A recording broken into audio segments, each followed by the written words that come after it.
víctimas fueron ancianas que vivían solas. Se hacía pasar por enfermera.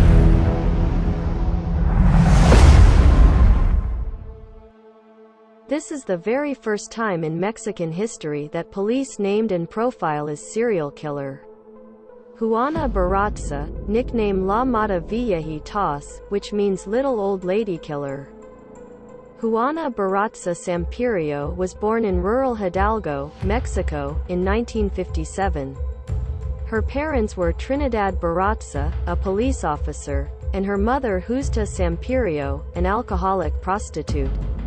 As a child, Juana never learned to read and had a rocky relationship with her mother. At the age of 12, Juana's mother pimped her for the first time to a man named Jose Lao, in return for 3 beers. Lao had abused Juana for 4 years, impregnating her twice when she was 13 and 16 years old. Both pregnancies resulted in miscarriages. Juana finally left Mexico City after her mother died of cirrhosis. There, she underwent several failed marriages, from which she had 4 children. Her firstborn died in a gang shooting when he was 24 years old. During the 1980s and 1990s, Juana held a variety of jobs and toured central Mexico, as a masked wrestler named La Dama del Silencio. The Lady of Silence, an alias she chose in reference to her own shy and silent personality.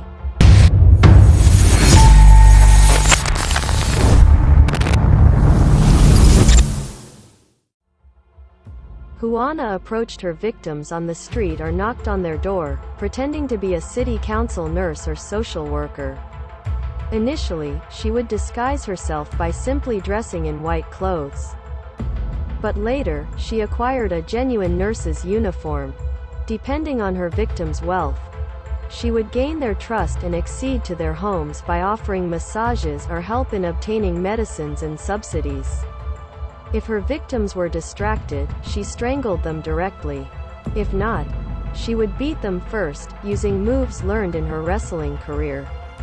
Though she carried a bag with medical tools as part of her disguise, Juana usually strangled her victim's own home, which she would leave at the crime scene.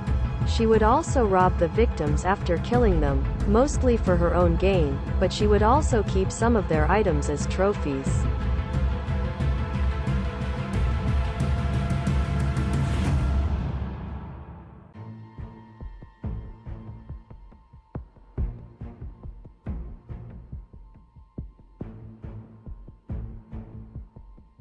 Brutal murders of elderly people in Mexico City began to increase in 1998, fueling press speculation about the existence of a serial killer dubbed La Mata Viejitas. However, Mexico City police denied any connection between the crimes, and a number of people were imprisoned for some of the murders. Juana's first victim was Maria de Luis Gonzalez Anaya, who was killed on November 25, 2002. Once in her apartment, Juana made comments that Gonzalez considered derogatory. Juana was infuriated by this and beat Gonzalez before fatally strangling her with her bare hands.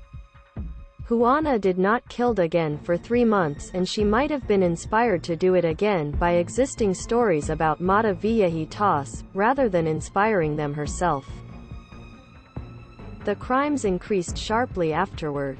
By November 5, 2003, police had enough evidence and witness testimonies to believe that a serial killer was involved and that it was a tall person with rough factions who was posing as a city council nurse or social worker to gain the victim's trust.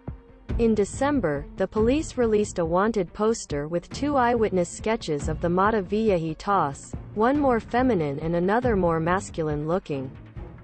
But the sketches were labeled as persons of interest only, and there was no mention of their clothing. It wasn't until the following year that police finally admitted to the existence of a serial killer.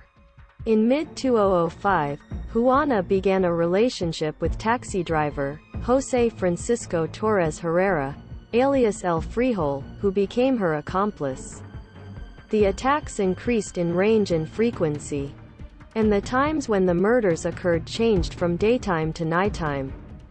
The killing of 82-year-old Carmen Camila Gonzalez Miguel, on September 28, 2005, an upper-class woman, and the mother of prominent Mexican criminologist, Luis Rafael Moreno Gonzalez, spurred the police into launching a special operation under the name Operación Parques y Jardines, which means Operation Parks and Gardens.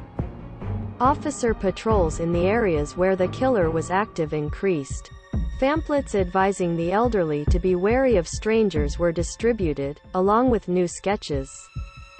And the police even paid elderly women to act as bait in park areas.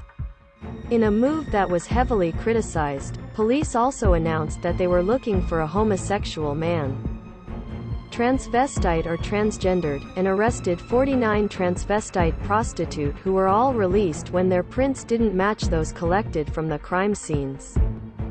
The police also requested collaboration from the French police under the belief that the killer was similar to homosexual serial killer Thierry Paulin, aka the Monster of Montmartre.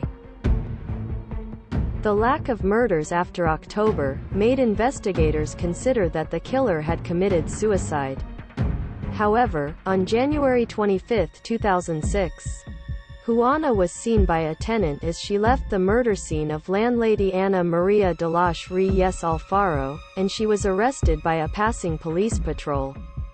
Though Juana was illiterate, a search of her home found a trophy room with newspaper clippings of the murders, along with objects taken from the victims and an altar to Jesus Malverde and Santa Muerte, two folk saints commonly venerated by Mexican criminals. Juana was also made to pose next to a bust and eyewitness sketches of the Mata Viejitas. This was criticized as misleading the public into thinking that police had been in the right trail to finding Juana. In reality, Juana had been previously at a police station and was even interviewed on a TV program about wrestling just 1 week before her arrest, all without arising suspicion. In 2008, Juana was tried for 30 murders and was found guilty of 16 of them, and also of 12 robberies. The convictions were mostly for murders she could be tied to through fingerprint evidence. Juana was sentenced to 759 years in prison, but she will be paroled regardless in 2058, at the age of 100.